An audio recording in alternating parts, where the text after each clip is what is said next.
course. Here we go.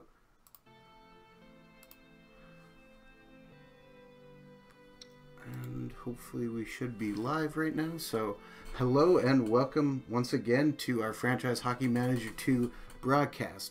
My name is Adam. I am the community manager for Franchise Hockey Manager 2. We are back looking into the future of the 2016 Winnipeg Jets. The 2015-2016 Jets season did not go very well in the game, much like the real Winnipeg Jets are currently doing.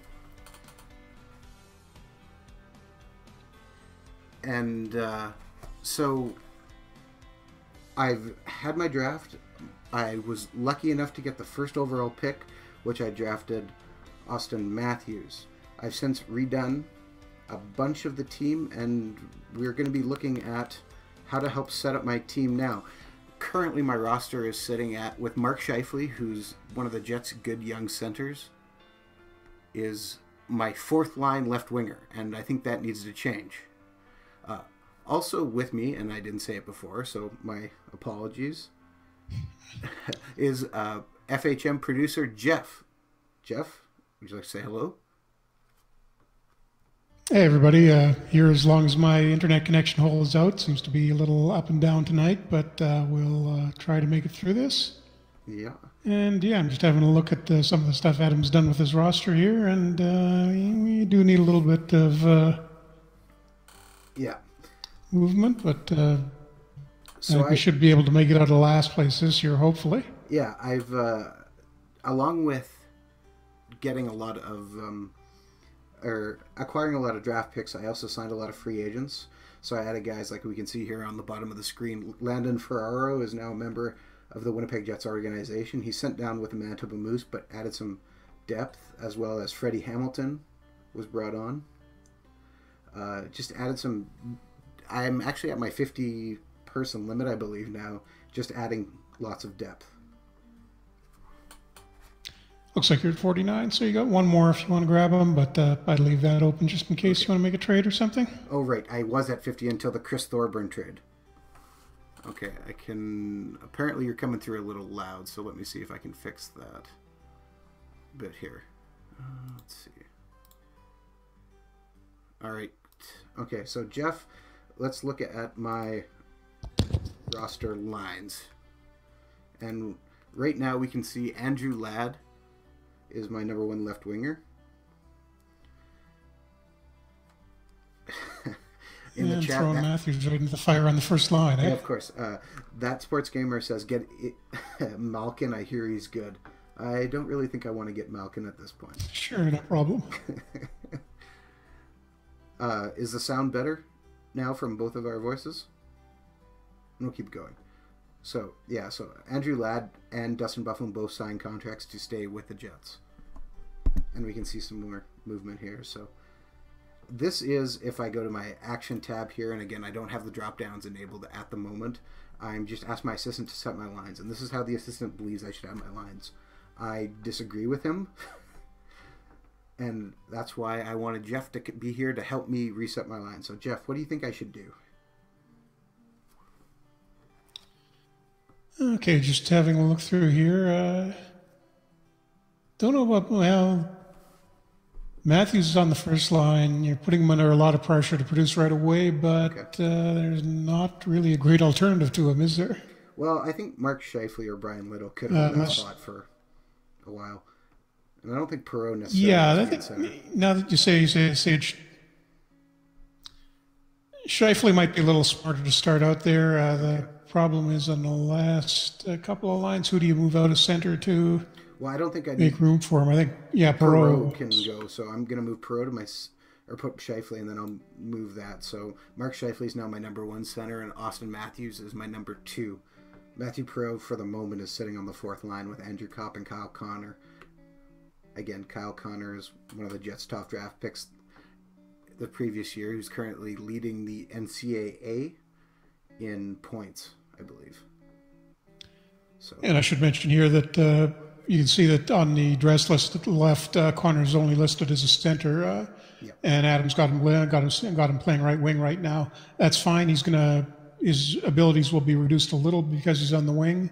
But the longer he plays there, he will eventually develop skill at the right wing position. And if you leave him there long enough, ultimately it'll start showing up on the position list at the left, and might even push center down to a secondary position, and with right wing being his top one. Yeah, we can actually see but that'll take a while to get there. Currently, his left wing stat is currently 12, center's 20, and his right wing's 10. So he's going to have to work a little bit on his wings. Yeah, you basically want at least 15 or so for a guy that's going to be playing there regularly, but that'll come up in a hurry. We'll see that happen as we leave him there on the wing if we do that. Yeah. Again, I think I'm not sure I need Andrew Ladd on my first line, and was wondering if I would be better suited moving Connor up to that left first line or second line at least, and maybe put Ehlers up to the first line. Thoughts? It's worth a try. You got one big guy, Wheeler, on that line already, so there's somebody that's going to be sitting in front of the net. Scheifele's not small either. And having Ladd with Matthews on the second line gives some physical presence there, so the kid's not going to get pushed around that much. Drew Stafford's not exactly a tough guy, so yeah, I think I would do that. I would, maybe switch that around. You might want to keep Ladd somewhere on the power play unit, although I see that he's on the second ones now. I haven't touched that. So do you think, what if I move Drew Stafford down to the fourth line and put Kyle Connor up to the second line? I probably wouldn't do that, because Connor's going to struggle for a bit as he learns that new position, and giving him a bunch of second line ice time may not lead to very good things. Okay. Also, so I have Brian Little and Adam Lowry on my third line as wingers. Brian Little has played the wing in the past, and I was just wondering if you thought maybe Adam Lowry should center that. But what's your thoughts there? Let's quickly take a look. Who's the better face-off man? And what? Okay, well, how do I find that out then? Let's go from there. Well, if you click on Little first and have a look at his ratings. Okay. You can see he's a 20 overall center and an 18 overall right wing, or position ratings rather, not overall. And 15 on face-offs. Okay, 15. Yeah, I want to look at the... So that's down by the defensive ratings. Okay, so if I go back and check Adam Lowry... They're both 15 on faceoffs. Lowry on the other end, also 15 on faceoffs. Really not going to be a huge difference between the two of them. Okay. Lowry is pretty good as a left wing, so I think I would leave that as it is. Okay. And Joel Army on the right wing, that's, Army is coming along.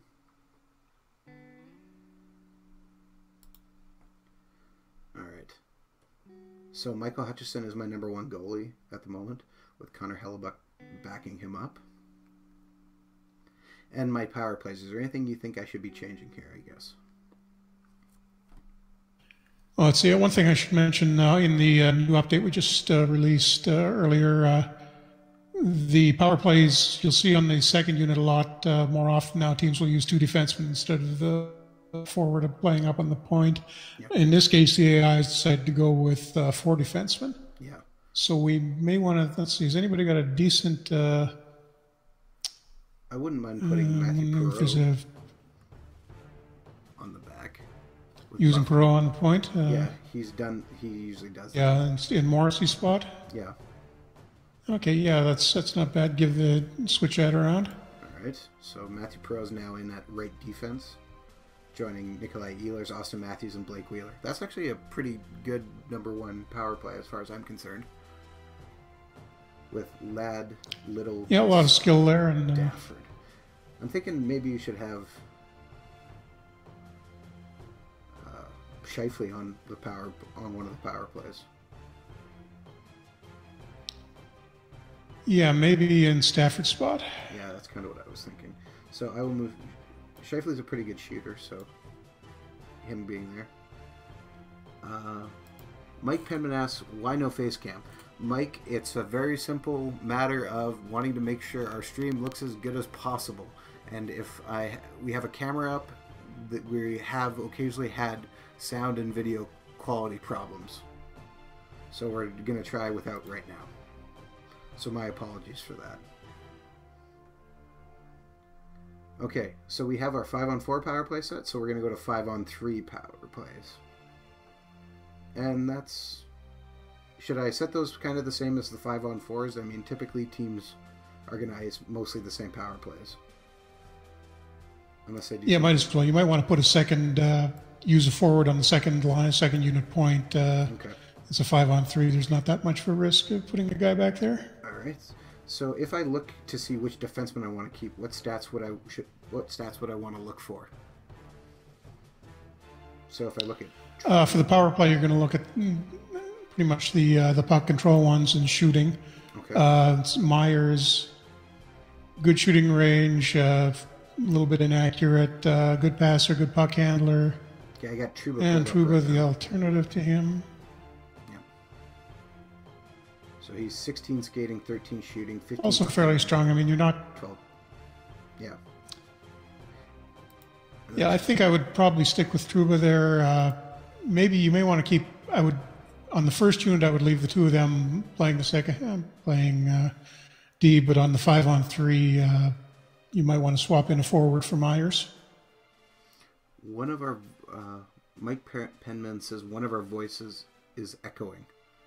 I'm not really sure how. Please let me know. This is Adam speaking right now. If my voice is echoing, please let me know. Or if it is Jeff, that is... And this is Jeff, if I'm echoing. Okay. So I'm going to put... Again, I'm going to put Scheifele on with... that. And so maybe on my second power play unit, I'm going to switch and put Kyle Connor just to get him some more ice time. Put him back on the point. Okay. 4-on-4, we have Andrew Ladd, Austin Matthews. Apparently Jeff is echoing, and I'm not really sure why, because I'm not hearing that myself. Yeah, I can't figure that out. The only connection I've got Skype off. The only thing I've got open is the Discord channel to you. Yeah, I'm not sure, so...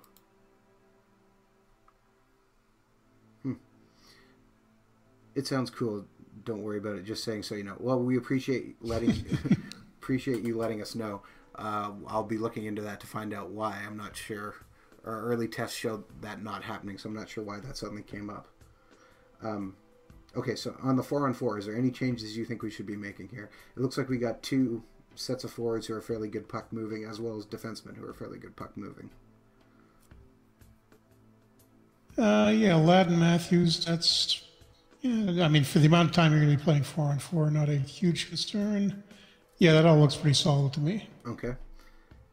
And I'm fairly confident and happy with the extra attackers and everything else. I don't see any other major changes. Do you? Let's have a look at the penalty killing unit. Okay. You sure you want Connor in there as your second... second penalty killer? Yeah. Second 4-on-5? I'm not sure I even want Matthew Perreault on there, to be perfectly honest. So who else could we put in? Maybe give Andrew Kopp some more time as a second line and have him play with Brian Little. Yeah, that would make sense. A little bit better defensively than... Yeah, and then we have Adam Lowry, Andrew Ladd, Andrew Kopp, Brian Little, and then Austin Matthews, Matthew Perreault. I'm more tempted to take Perreault off, but I'm not sure who would be a good fit. Maybe that would be a good spot for Stafford to be, actually. Come to think about it. Yeah, possibly. I mean, Stafford, I think, is decent on face-offs, too, so it's okay to have him in there. Yeah. Well, I think he would... You do want to try and keep at least one good face-off alternative on the penalty-killing units. Okay, again, Mike Penn asked, do lots of people purchase these games, and are there lots of updates that come to the game? Well, Mike, we just updated with, I believe it was our 6th update. That just came out Yep, 6th. Yesterday? It came out early yesterday morning. And there's one more planned. The days are blurring together at this point. Yeah, it's Wednesday, and I believe it came out early Tuesday morning. So, yes, we do support the game. That sounds right. As much as we possibly can. The latest update, there was a bunch of new content added, and there was a 30-minute video added to our YouTube channel for you that you can check out to see all the stuff that was added, which is youtube.com/OOTP developments. This video as well will be archived on there later. Okay, so our shootout spots is Nikolai Ehlers, Mark Scheifele. How does Enstrom get on the shootout list? That makes no sense. I think we better find somebody else to have other than Enstrom. It's a miracle league theory. You might be able to get one. You want to... I would have put Austin Matthews in as my number 3, and then maybe actually switch that and put Brian Little up. That seems better, 3. yeah. That just seems like a really odd spot. Okay, so I feel pretty good about as we are. Now, my next thing is because of... And one of the things I had changed is I'm going to go to my tactics menu now and look at the time I have for forwards. Mike Penniman asks, why is the name Out of the Park Developments? Would you care to answer that, Jeff? It's named after our other title, Out of the Park Baseball, which is a game that we made for Marcus Heinzen, our owner, developed. What version are they on now? They're coming up on 17, so it's been 17 years of that. And then we just started making the hockey game 3 or 4 years ago. So the baseball game's been around quite a bit longer. The company's named after that. Yeah. So currently there is the baseball game and the hockey game. Also in the development right now is Beyond the Sidelines football, although there is not a release date set for that yet. Okay, going back to the tactics screen. One of the things I was working on a lot last year was trying to find the correct amount of ice time targets for each of my forward groups. Since I have rebalanced my team, I was wondering what you thought of my time. So on the first line, their target minutes is 18 minutes a game. Defensemen, I've evened out perfectly across the board to 20 minutes a game, just because I feel all my defensive pairs can help my team. My second line... Yeah, that actually looks pretty appropriate to me. Yeah, my second line is to 17 minutes. And that's got Andrew Ladd, Austin Matthews, Drew Stafford on it. My third line is at 15 minutes. Adam Lowry, Brian Little, Joe Armia. And my fourth line of Matthew Pro, Andrew Kopp, and Kyle Connor is at 10 minutes. I was wondering if you thought I should be reducing or maybe increasing... say, for instance, my fourth line because they're only targeted for 10 minutes a game. Or what your thoughts were. No, I think that all looks pretty appropriate to me. You haven't got, it's not like you've got a really dominant first line that you can dump a bunch of minutes on. Better to have it balanced out a little more evenly, particularly considering how many young guys you've got. Yeah. You don't want to overdo it with them. Yeah. And 10 minutes is plenty for the fourth line, I think. Okay.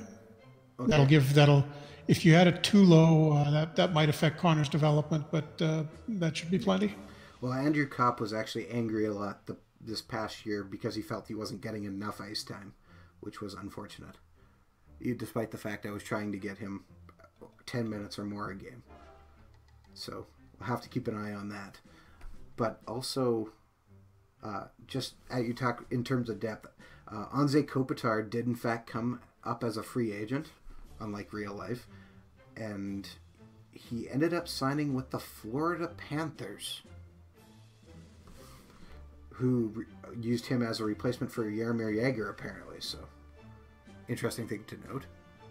Did Jagr retire in the offseason? Yes, Jagr did retire, which isn't a huge surprise given that he's finally 44, but at the same time, I'm not 100% sure he's going to retire in real life. So, all right. So I have got us all the way to February. That's not correct at all. We are at Friday, September 23rd, which is the very first preseason game. We're supposed to play the Tampa Bay Lightning, who Steven Stamkos did sign with, although he signed for a very reasonable 4-year deal, which was a little bit shocking to everybody. That being said, I don't think I want to play this game, and I'd rather just look to see what happens. So if I want to sim it, I'm just going to hit the Finish Today button here to go till tomorrow. Yep, that'll take you right through it. And again, this is the preseason, so it's not a regular season. And there's a few notes here. So salary cap reminder. Reminder that our 10% off-season cushion is coming to an end while I'm not near the cap, so I'm okay. Michael Frolik, former Winnipeg Jet, is out for 4 weeks. Okay, due to shoulder bursitis. Well, that's unfortunate for him. And Jimmy Hayes, who is now a member, apparently, of the Washington Capitals, who got traded, I see, is expected to be out to 4 weeks due to an MRSA infection. Well, that's not very good. All right. Not fun, no. And apparently, the Jets lost to Tampa Bay 7-3. That's not very good. So we'll pull up the stats here and take a look. Okay, well, it is Tampa Bay. I mean, they're not exactly the worst team in the league, but kind of a rough start to the exhibition season. No, yeah. Andre Palat, 1 goal and 3 assists. Anthony DeAngelo, the right defenseman, had a goal and 2 assists. And Ryan Callahan had 1 goal and 1 assist. Okay, and it looks like normal. The Jets got lots of penalties for no reason. We have delay of game, delay of game, interference, tripping, delay. Yeah, nice tight discipline game there. Yeah, of course. But Austin Matthews got a goal, so that's good. Okay, so scrolling down here, we can see all our stats and look at the game ratings. Tobias Enstrom had a game rating of 84. Very impressive for him. Mark Stewart was at an 85 as well. Tyler Myers was at 33 game rating. That is rough. Ouch. -2, 2 shots on goal, 1 block shot. What is HT is in the stat? Hits. Hits. Okay, hits. He had 2 hits.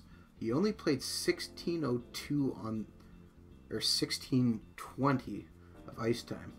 Although at game rating of 33, he probably didn't deserve any more. Yeah, and even with the stats we could see there, and the -2 is not great, but there's probably also a lot of other hidden things going on, a lot of incompleted and that sort of thing, and guys that he should have been checking, getting shots off. There's a few other things that contributed to the game rating that you can't see in these stats. Yeah, so we talked about it last time in the historical mode. The best game rating you can get is 100, correct? So, yeah. Anything we're looking, if we get into the 70s, we can consider that good. How do we feel about 60s and 50s, though, Jeff? Not great, could be better. I mean, you look at one game and make a conclusion just based on that.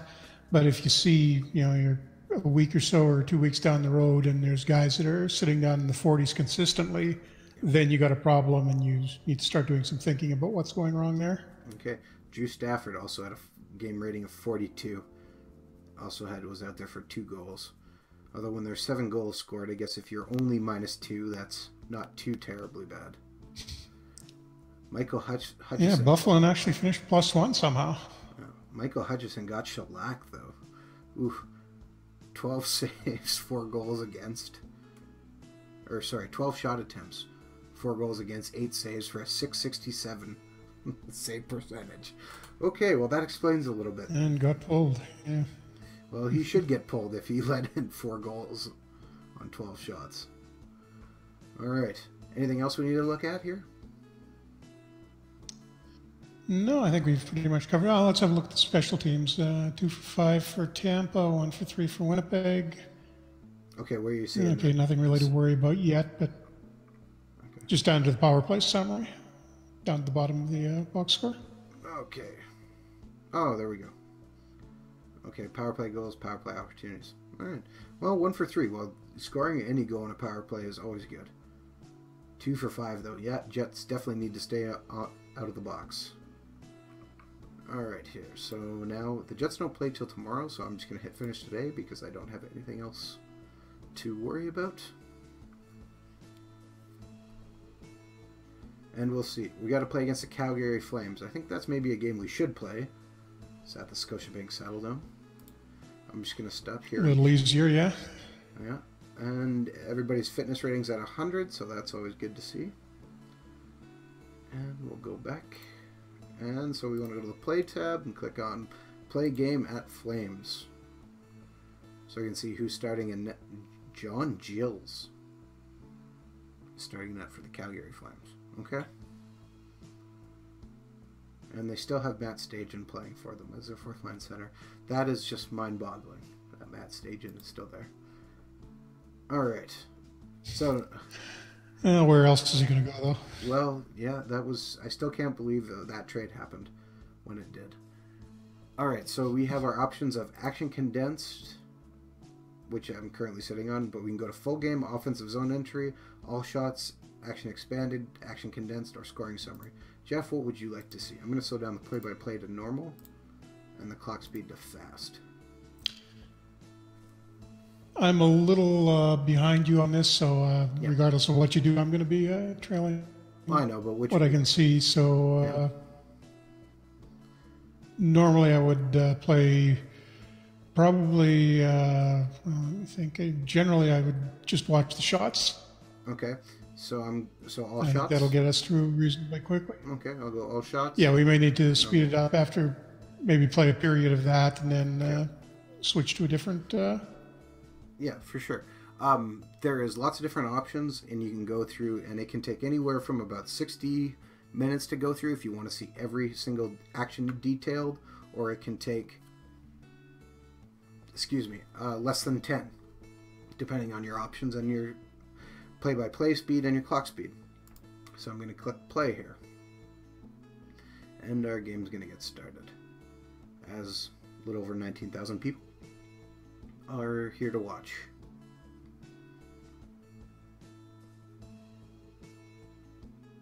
Nine seconds in. Oh, good. Calgary's already got the puck. Oh, no. Shifley got the stolen. Okay. Well, that's good. Missed the net, which seems about right for the Jets.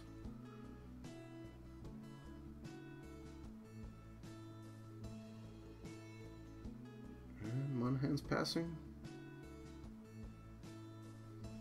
One of the questions that came up in the forums the other day was somebody asking, how do you know when your goaltender gets pulled when you're down? So what's the easiest way to know that, Jeff? Know when to pull them or when the AI is going to pull them? When the AI has pulled them. If the AI has pulled, Yep. you'll see the name switch on the line display at the bottom. Yeah.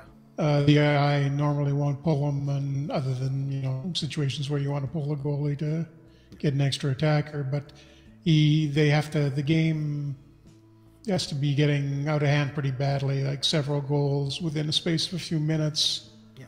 or getting up into 6-7 goals over the course of the game, and as long as you're not still in it.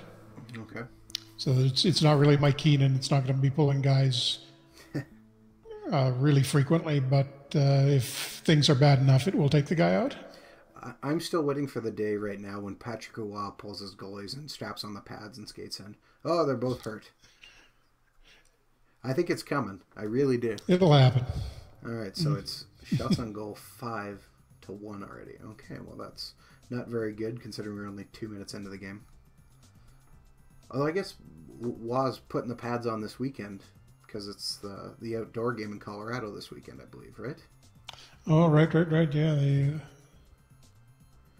So, Stadium Series, I believe it's now called. Keep switching it all the time, so. This year. Yeah. Well, there's probably going to be about 9 next year, I think, so. Although they do believe Winnipeg will have a game next year in October.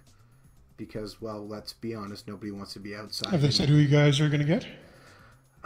There's rumors floating around that it might be Edmonton. But nothing concrete. Yeah, it would make sense. The other WHA team, or maybe Minnesota, you get people up from there if you did that.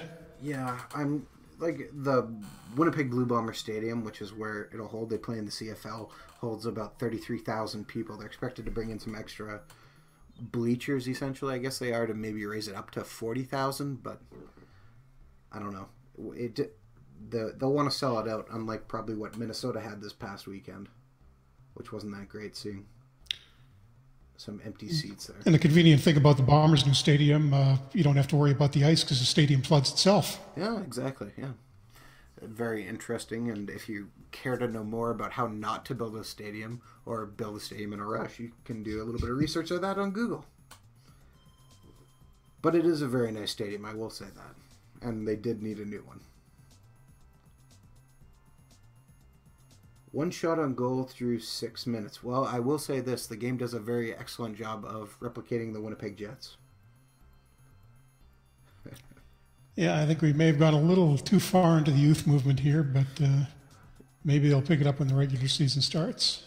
Yeah, well, Hopefully. we needed to get some more youth in this team. My owner was not super happy about how the end of the year went, but he was very happy when he saw all my draft picks and all the guys who I signed too. So I think I ended up signing about hopefully he stays that way because yeah, I think I signed about 5 out of my 7 picks. So not bad. And then another season of that, and you may be looking at finding a different job. Well, that could happen. But that's why I left coaches. And the downside to that is from what a 2017 draft isn't supposed to be that strong, so this really isn't a year you want to be finishing in the bottom 5 or so for. Well, it was. I was a little bit shocked when I got the number 1 pick. I wasn't the worst team, so I did get lucky when I won the lottery.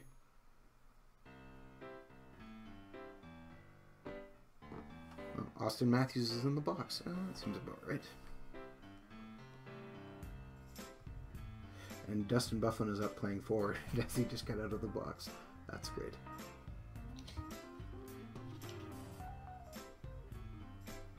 Do you expect I know you're a Vancouver fan, Jeff, just like I'm a Winnipeg fan. Do you expect the Canucks to make any more trades, or what do you think of that trade they made today?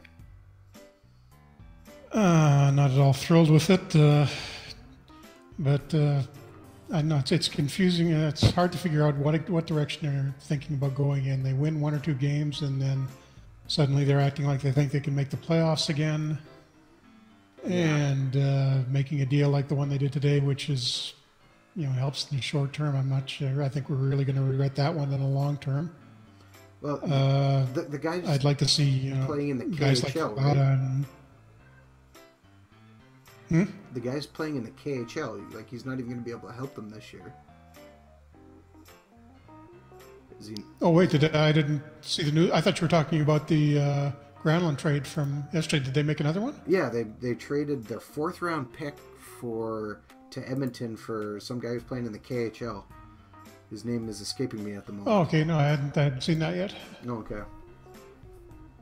Yeah, so that's a new one, and it's just kind of one of those, you're trading away a pick for. Yeah, well, the Granlund trade, I think, it's maybe a little short-sighted, but at the same time, it gives them some excellent depth, I guess, which is something they're going to need. The shots are 14-1. Oh boy. Oh, there we go. 14-2. 11 minutes into the game. Oh, okay. I see that trade. I'm just looking at the trade now. Yeah. Philip Larson they picked up, right. who's been in a league before. And yeah, well, he played for the... Yeah, I'm not... Well, I think it's a 5th round pick, and then depending on, assuming if he comes back and then hits certain goals, it can move up to a 4th round pick, which just seems... Yeah, I mean, he's a number 5, number 6 defenseman. I'm not sure what the point of that was at all. Unless they're going to be trading Jannik Hansen and want to bring in another Danish guy to replace. That's the only reason I can figure for that. Yeah, well, you're talking next year. No, we're getting killed on shots on goal here, aren't we? Yes, we are getting very destroyed, but that's okay. I'm watching the Winnipeg Jets games last night and listening to the media and everything else. I cannot wait until Andrew Ladd gets traded from the Jets. Now, I personally like Andrew Ladd. I'm not sure he's worth the amount of money he wanted at the start of the year, or even that he possibly still wants right now, but I'm so sick and tired of hearing the media speculate and talk about, oh, it was his last game last night and he got a goal and everyone gave a standing ovation, and how does he feel about probably leaving and everything else. It's just like, okay, it's enough. I don't need to hear and on and on and on. Yeah. I'm just like, I kind of hope he just gets traded and we can just move on and be done. The funny part is they keep talking. Yeah, I mean, definitely the kind of guy that can help a team that's going into the playoffs. Oh, for sure. I'm not sure he's a number one line guy anymore, as some people think he is, but maybe he was still a little bit hurt. Not on cup contender, no. Well, yeah, like I hear them talking about him playing on the number one line in Chicago if he gets traded, and I'm like, I'm not sure about that. And a second goal has been scored. Shots are 16, or they'll be 17-3. Okay, Jets. What? Well, and that was a okay. Yeah, I think we're gonna have to go back to the drawing board after this game. Find out what's going on. But yeah, it's just, I always do love reading all the stuff saying, well, the Jets are going to be sellers at the deadline, and I just keep thinking, who are they selling? Like Andrew Ladd, okay, they're going to move, but I don't know who else they're honestly going to move. They just signed Buffalo, so they're not moving him. Yeah. Like, maybe if they got the right offer from Matthew Perreault, they might send him out. He's still got another year left on a very reasonable contract. He signed 3 years for $9 million. So I guess maybe they could send him away. But I don't see them trading any of their young guys away. Yeah, which that would make no sense at all. The only two guys who I could see them additionally trading would be Andre Pavlik, which could happen. Interestingly enough, they said at that game there was Flames scouts at that game, and nobody mentioned anything about them looking at the goalie, but it wouldn't shock me with the Flames' current goaltending situation. If that's maybe something. Yeah, it would make sense. And I mean, it's really any team that wants some insurance and goal for the playoffs. In case the regular guy goes down, that's a pretty good guy to pick up just in case. Yeah, his contract's still fairly heavy, which doesn't make it very easy. And, he's got a couple years left. But if a team's been has some cap accumulations, and that may be doable if they can't pick up anybody else. Yeah, so him I could see, but the only other guy would be Tobias Enstrom, who's defenseman. He's on a modified no-trade clause, I believe, or a no-trade clause, so he would have to approve most of the deals. And even at that, he's not a defenseman exactly who I think is going to be a great asset to a playoff-bound team. And by that I mean the man is 5'7", I believe. So he's a good puck-moving defenseman. Yeah, I think he's officially 5'10", but I think that's what skates on. I think his stick is 7 feet long, but that's besides the point. Okay, so we ended the first period. We're down 2-0, but the Jets have at least got 9 shots on net now. So we've actually improved in the latter half of the game. At least we rallied a little bit near the end there. Yeah, so I'm going to click play and we'll continue on to the second period. But I mean, in terms of the Western Conference, the Western Conference in the playoff becomes all about hitting every single thing that moves. And he is not a guy who would fit the mold for a lot of the teams. Yeah, and he hasn't really even been a big point producer since they moved back from Atlanta. Well, he had a good first year. And then was it the first year he signed the contract, or was that he broke his arm? I can't remember. And he's never been quite as good since the second year he was back in Winnipeg. Yeah, when he broke his arm, but I mean, he's just, even for what the Jets are doing, I'm not sure he's the guy, but they don't really have anyone ready to step in. Josh Morrissey isn't quite there yet. And their defensive prospects, as good as they are, they need more. And they still got a need for more defensemen. Yeah, I mean, you'd like Myers to pick it up more. I mean, it's been a really strange career for him so far. I used to see him here in Cologne. It looked like he was headed for big things and was, had a terrific rookie year and hasn't really been able to repeat that. Well, at the same time, he to me might be a guy like Dion Phaneuf, a guy who got too much pressure put on him, and he might still thrive in this kind of 3-4 role they got him in. which might be the perfect spot for him. Just kind of not front and center, but just the number 2. Yeah, that's a good place for him to be right now. He's not. They're not hitting him with 30 minutes a night. Just keep him at a comfortable level, and he wasn't that spectacular. He's been okay for Winnipeg so far. A little better definitely better than he was doing like I think that 1 year in Buffalo where he had finished something like 10 points. Yeah. Oh, and it's 3-0. He's coming along a little bit from there. Calgary. 3-0 Calgary. Ouch. Well, not unexpected. Yeah. Well, I mean, you see him and you watch him play, and he moves the puck really well. He jumps up, but there's just the odd defensive lapse, which you just go, oh, man. Yeah, for a guy that's 6'8", it's amazing. Yeah. Actually, the funny part is a guy who I golf with fairly regularly looks shockingly similar to him. He's not quite as tall, but he is, the same kind of facial structure, so I call him... Man, names are escaping me at the moment. The defenseman who we've been talking about, whose name has just suddenly... Tyler Myers. Yes, Tyler Myers, whose name just suddenly jumped completely out of my head. I call him Myers half the time because he just reminds me so much of him. And then occasionally when I see him on TV, I go, hey, were you on TV? And he just gets really annoyed all the time. But that's too bad. Halfway through the second period, and we are still getting absolutely killed on shots, 21-9, and down 3-0. Yeah, I think we bounced back a little bit at the end of the first, but nothing since then at all. Yeah. Actually, the more interesting part... We're going part... to have to break this down at the end of the game. And we can look at here is we can see every single goal, and a lot of the shots have all come right from the point, or from the top of the circle, which is maybe something of some concern.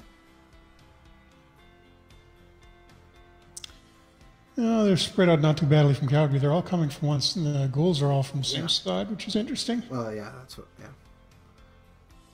So I'm not really sure if a winger is not doing his job there or what's going on. Yeah, we'll have to dig through the stats at the end of this and try to see who exactly was the cause of all of this mess, or I can more start likely if there was more than one cause. Okay. So let me ask you this. If I click this change view, because we haven't done that, what does that do here in the game? If I click change view.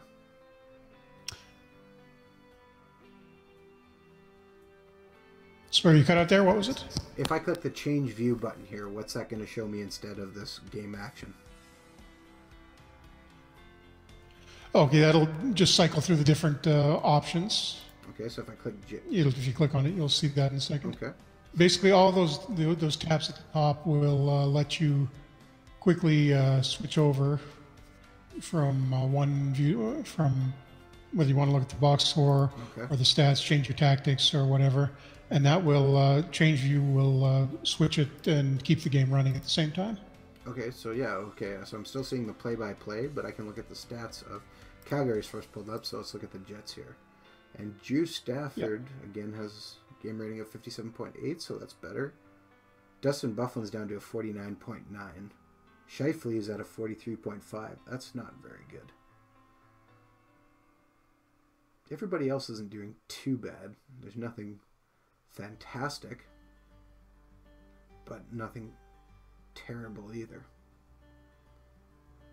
And everybody on Calgary's looking pretty good, except for Mason Raymond. Yeah. Sean Monahan is 85.4. That's very impressive. Again, if you have any questions, please write them in the chat and we will answer them as we go. And I'm going to change view back here. So we can see, well, we got 11 shots on net now. And I'm trying to control a little more, but...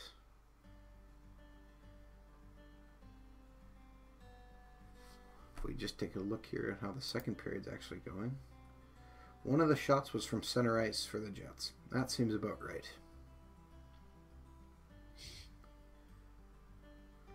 So that was shot 30, which was an Andrew Ladd shot. Wait. Okay, and apparently the 23rd shot was also from center ice, from Tyler Myers. Okay, my team needs to stop shooting the puck at the goalie from center ice. That would drastically help. Yeah, at least we got a goal. Ehlers. It's his first goal of the preseason, assisted by Wheeler and Morrissey. Wheeler's second assist and Morrissey's first. All right. 3-1. 5 minutes left in the second. There's hope. So, if you saw... small amount of hope, but some. Yeah. If you saw some of the earlier streams, one of the trades we were working on and did successfully make was we traded away Ondrej Pavlik to the LA Kings for a Russian defenseman, who I then ended up flipping for some draft picks, along with Alexander Burmistrov. Funny enough, Pavlik got put on waivers, and I actually had him back for a while. And I had sent Connor Hellebuck down to the minors, which upset Connor Hellebuck, but Ondrej Pavlik was happy to be back. Unfortunately, I got a trade offer for Pavlik in the offseason, and I tried to move him, but he had to pass through waivers before I could make the trade, and he got picked and claimed by Dallas. And as far as I know, he is on Dallas right now, which is also kind of interesting, since apparently Dallas likes the old Atlanta goalies, with Kerry Lettinen having previously gone there and currently being there.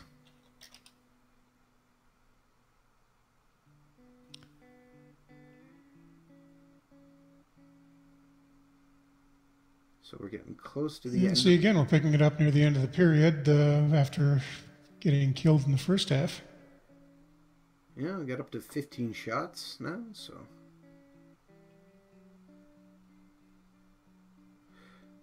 And we... Oh, Austin Matthews with a face-off win. That's always good. We continue to push. Starting to see more shots. Again, gives us a little bit of hope for the third period.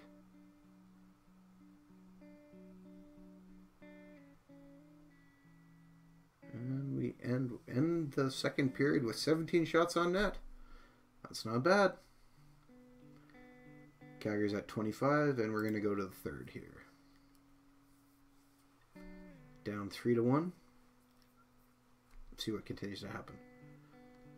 Alright, so I have a question for those out who are watching the stream, and for Jeff as well. Do you think Jonathan Drouin gets traded before the trade deadline? Or do you think they wait till the offseason? Wouldn't surprise me. I mean, Tampa's contending, so it doesn't really make sense for Yzerman to sit on him. Well, he forced their hand on that by choosing to sit, which I think is a lot from his agent for choice. But there was an interesting article, maybe it was just a Twitter post, somebody mentioned that Tampa Bay was actually fairly upset when they were at Montreal either earlier this month or previously in January, that they wish they had more time to actually go talk to him and see if they could convince him to come back. The rest of the team, actually. So there was probably a little bit of hope for them getting back together, but I don't think that'll happen now. If he does, it seems pretty unlikely. Yeah, I've heard Ottawa is a possible place for him, but Ottawa would be interesting. I've heard hear a lot of people think Montreal should go after him, but I'm not sure that would be a good fit for either the team or the person for him to go there. It'd be a lot of pressure on him playing in Quebec for sure. Yeah. And the way, I mean, Montreal's just on the playoff bubble right now, and it's not looking incredibly likely that they make it. But, I mean, do you really want to be the guy that has to tell the Montreal fans that, sorry, we're picking up the kid and trading away presumably somebody who can help Tampa contend?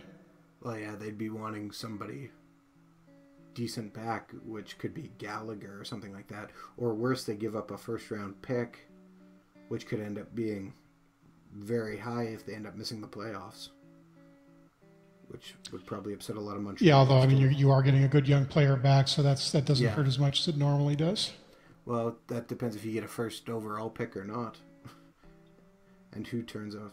Yeah, and the first, I mean, the top 3 guys for the draft this year, there's Matthews is top, but he's got a couple of Finns that are right near him, so yeah, anything really, if you got a shot at the top 3, I probably wouldn't want to be moving those. No, not at all. It's interesting to see what Toronto's doing, accumulating as many draft picks as they are. But yeah, it's, I mean, the one guy who can finally get the Leafs into a proper rebuild mode, so good. We'll see how the media deals with it. So the Jets just gave up another goal because they were on a 5-on-3, and so now it's 4-1, 29 shots to 19, because of course it would be. Continue to push here and see if they can get something done. Actually, again, in this particular simulation as well, it gives me endless joy to see that actually Mike Babcock was fired from the Toronto Maple Leafs. and even better, Lou Lamoriello hired Jacques Lemaire to come in and coach, which, again, just gives me endless joy reading that, because that would be such a Toronto thing to have happen. And would actually be really amazing. Yep, absolutely. Just to see the media go and, you know, Lemaire would probably wind up lasting about half a season there when the Toronto media got a hold of him. Yeah, which would involve then probably having the GM come behind the bench, which would be interesting, to say the least. 4-1, and the shots are 32 to 19. Hoo boy. Matthews is carrying the puck all the way around.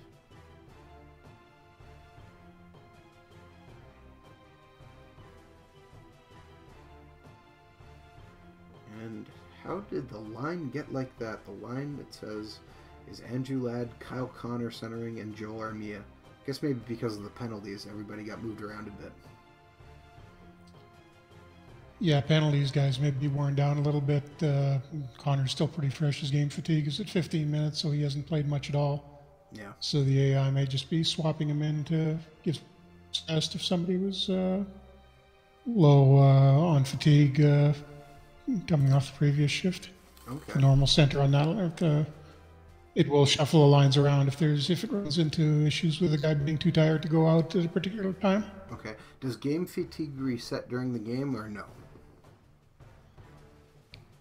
Not during the game. Shift fatigue will reset, will increase every time a guy goes off. It's sitting on the bench or getting a penalty. Okay. As long as he's not actually on the ice, the shift fatigue will count back up. But game fatigue is always counting down, and once it hits 0, there the guy gets some rating penalties. Okay. So you generally want to keep the guys who are still in positive numbers up. Does the AI make any changes? And the same thing with shift fatigue. Once it hits 0, then go ahead. Does the AI make any changes if a player gets 2 zeros across the board, for instance? Or is that something? Yeah, it will. It'll try to find, and if it'll stick with it. It tries to stick with the designed lines. Yep. But if somebody gets injured, or if the fatigue runs out to 0, and there's other guys who haven't played at all yet, like I was just saying with Connor's minutes still being up 15, it'll grab a fresh guy instead of having to stick somebody who's basically out of gas. Okay, well, that's good to know. And it's just Calgary is just all over the place here. Ooh, boy. Shots are 35 to 20 with 7:47 left, down by 3 goals.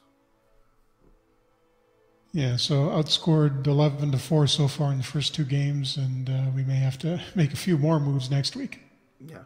So next week's stream will be returning back to the past and going back to next week is me. Yeah, next week we'll be going back, and Jeff will be hosting as we continue on the 1979 Winnipeg Jets. And Jeff, do you have anything in particular planned for that yet, or no?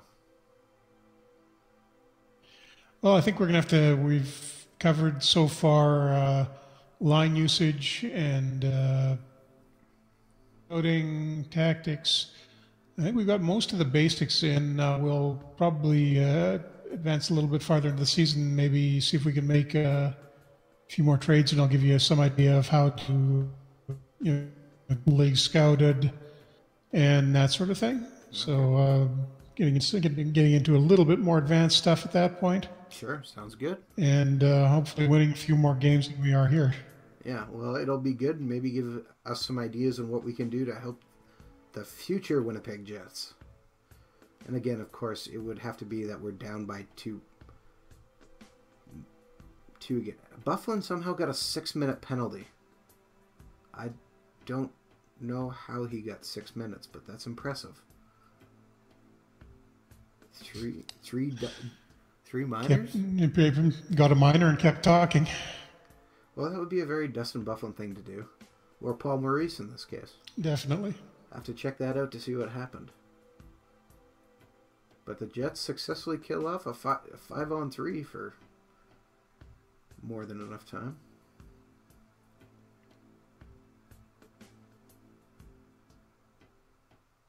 And the game mercifully is coming to a close. No, gonna keep going. Okay, 20 shots. Oh, Jets are pouring some pressure on again near the end of the period.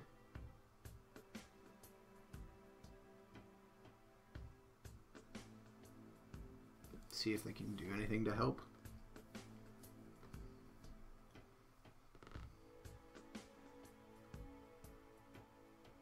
Oh, and the goalie makes a big save. Oh, that's too bad. And I have tweaked some of my tactics here, so at the end of the game, I'm supposed to put on some more pressure, or latter half if I get down by goals. But... And you definitely are. Yeah. But they need to figure out how to not be down by 3 goals. And stop giving up 30-plus shots on net. As the game continues to go, we'll just go back, check game ratings. Take it off Calgary, look at Winnipeg here. Dustin Bufflin increased to a 57. He was at 49. My third... Oh, Mark Scheifele's at 51. Not very good. Andrew Kopp and Kyle Connor at 55 and 58. Austin Matthews is at 60.8. Well, that would explain why some things are happening, but those numbers aren't too terrible for younger guys. Yeah, nobody's really falling apart. No, actually, probably one of the guys who's just hurting kind the of a most general weak effort overall. Was what I see. Jacob Troup is at a 62.3. He's still +1, but that's not exactly great. Yeah, I think it's the special teams that killed you this time. Probably. Much like the Jets in real life.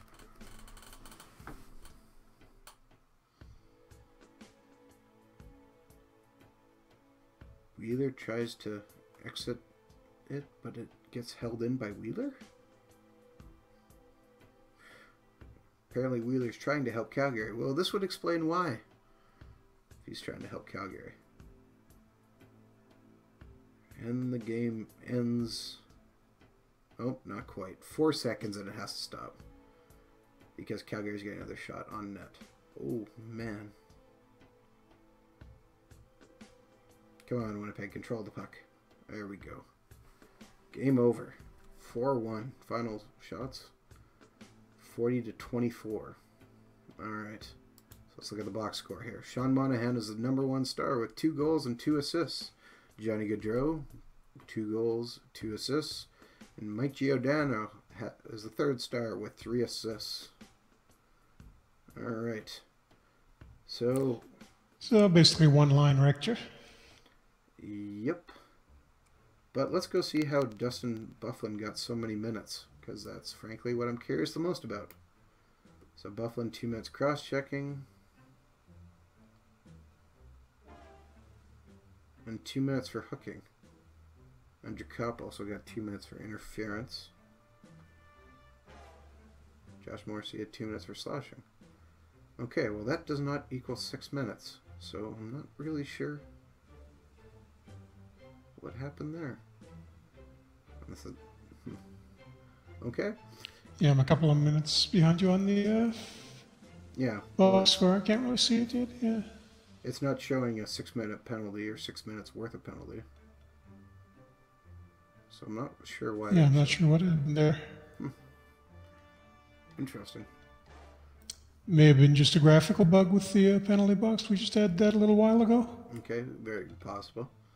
So looking again, our game ratings across the board, there's nothing really anyone drastically wrong. Our defense hurt a little bit, but... And our fourth line wasn't great, but they weren't terrible. They only played 6 minutes. So... Brian Little is the third line. What were the power plays like? Brian Little played 7 minutes and 43 seconds.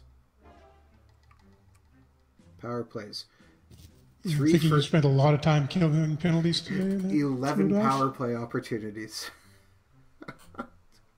There we go. That's the three answer. goals, yeah. 1 power play opportunity, and we did not score. Okay, well that explains quite a bit. But yeah. So, I mean, you can't expect too much out of the guys when you're constantly killing penalties, but yeah, you shouldn't be taking that many penalties in the first place. No, but our time on ice, there's some... Wait, what? Okay, so Kyle Connor played 6. Andrew Kyle played 6 minutes. Brian Little played 7:43. That is not very much. Adam Lowry played 14:28. Austin Matthews played 16:26. And the penalties just absolutely murdered the ice times, which got guys not playing very much. That is not... It's going to be pulling your penalty killers off a lot, and that's going to throw off the regular lines, and it's just sort of a chain reaction, and there were so many penalties in that one. It probably just kept cycling through the whole game. Yeah, so that would explain a lot. Kyle Connor, 1 face-off, and he won it. 100%. Always good to see. All right. Well, I'm going to get out of the game here, so we'll hit end game. And I will advance till tomorrow. Oh, Michael Hutchison is hurt. Oh, that's perfect. How is Michael Hutchison hurt? Oh, good. He's really injured, too. Day-to-day with bruised ankles. With a bruised ankle. Okay. Oh, I guess I better... scratch him, and I'm just going to call somebody else up here really quick. So I'm going to go down to the Manitoba Moose, and I can see one of my signings was bringing Jamie Phillips in from the NCAA. Eric Comrie has also been here. You can see my Nick Patan is still very angry about playing in the AHL. He needs to get over that. So I have Eric Comrie and Jamie Phillips. I'm going to call up Eric Comrie because he's been with the Moose a little bit longer. So I have a couple of years younger, but yeah, a little bit more pro experience. So I'll just bring him in, and I will dress him. So I'll add him to my lines. I'll move Hellebuck up to my number 1 goalie, and put Eric Comrie in as backup. Alright, so we hit finish today. And as this does a final load, I guess I will get ready to leave. So thank you very much for tuning in to our regular Twitch stream. We stream on Wednesday nights at approximately 10 p.m. Eastern, following the Out of the Park Baseball stream. You can find this video archived on our YouTube channel, which is youtube.com/OOTP Developments. This stream is currently the 2016 Winnipeg Jets. 2016-2017 Winnipeg Jets. We are also going with another stream, which happens alternating weeks, which is the 1979 Winnipeg Jets, which is historically one of the worst teams ever, which we are trying to improve and turn into something not historically bad. You can also find us on Facebook at Facebook on Facebook at Franchise Hockey Manager. You can find us on Twitter at Franchise Hockey, and you can come to our Franchise hockey manager boards, which are on the Out of the Park Developments forum, which is otpdevelopments.com. Jeff, do you have something else you'd like to add? No, just that if you haven't downloaded the newest update for the game, it's available now. It's on Steam. Should have updated automatically if you're on there. Yep. Have a look at that. We've got one more planned for the sometime after the trading deadline, so you can get the final NHL rosters after all these trades we've been talking about happen. And we're also going to be making the usual set of fixes and update changes to the game. So expect to see that sometime in early March. As we mentioned earlier in the broadcast, there was a very large update that went up yesterday. If you would like to see all the new stuff we have added, there is a video up on the YouTube page, which I will link in this video comments, that details all that information. Thank you very much for tuning in.